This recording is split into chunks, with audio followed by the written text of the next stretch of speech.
ஒரு காலத்தில் கருவேலூரின் சுற்று வட்டாரங்களில் அமைந்த ஒரு சிறிய கிராமத்தில் அருண் என்ற சிறுவன் வசித்தான். அவனின் வயது 10. அவனுக்கு ஒரு மிகப்பெரிய ஆசை இருந்தது. வானத்தை எட்ட வேண்டும், பறவைகள் போல் பறப்பது எப்படி என்று உணர வேண்டும் என்பதுதான் அவனின் ஆசை. அருணின் தந்தை ஒரு விவசாயி. அவர் நிலத்தில் உழைத்து தன் குடும்பத்தை கவனித்துக் கொண்டும் அவனை படிக்க வைத்துக் கொண்டும் இருந்தார். அருண் தினமும் பள்ளிக்கூடத்திற்கு போகும்போதும் வரும்போதும் வானத்தில் பறக்கும் பறவைகளை பார்த்து ரசித்துக் கொண்டு தன் மனதில் உள்ள கனவை நனவாக்க முயன்றான். ஒரு நாள் அருண் தன் தந்தையிடம், அப்பா, நான் பறவைகள் போல் பறக்க விரும்புகிறேன் என்று சொன்னான். அவன் தந்தை சிரித்துவிட்டு, அது எப்படி முடியும் அருண்? நம் கால்கள் நம் பூமியை தான் தொட வேண்டும். நாம் மனிதர், பறவைகள் அல்ல என்றார். ஆனால் அருண் தன் கனவுகளை விட்டுக் கொடுக்க விரும்பவில்லை. தினமும் பள்ளிக்கூடம் முடிந்ததும் கிராமத்திற்கு அருகிலுள்ள பெரிய மரத்தின் மீது ஏறி பறவைகள் எப்படி பறக்கிறது என்பதை தெரிந்து கொள்ள முயற்சித்தான். அவன் சிந்தனைக்கு வானம் மட்டுமே இல்லை.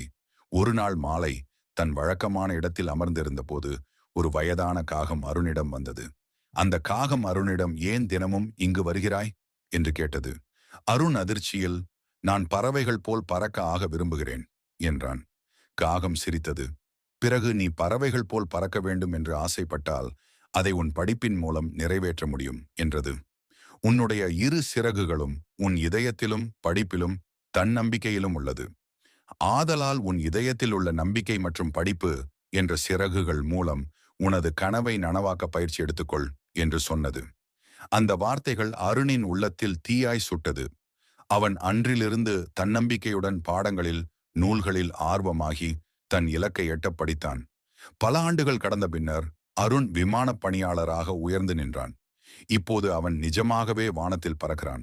அவன் நினைத்து கொண்டான், நான் பறவை அல்ல மனிதன், ஆனால் என் படிப்பு மற்றும் தன்னம்பிக்கை, முயற்சி எனும் சிறகுகள் என்னை பறக்க வைத்தன என்று. அருணின் கதையிலிருந்து நம்மில் ஒவ்வொருவரும் உணர வேண்டியது, நம் கனவுகள் எதுவாக இருந்தாலும் நம்முடைய தன்னம்பிக்கைகளும் முயற்சிகளும் இருக்கிற வரையில் நம்மால் உயர முடியும். தன்னம்பிக்கைதான் வாழ்க்கையின் ஒளி. அதை பெற்றவன் எதையும் வெல்லும் மதி. கனவு காணுங்கள், அக்கனவு மெய்ப்பட நம்பிக்கையுடன் முயற்சி செய்யுங்கள். நன்றி.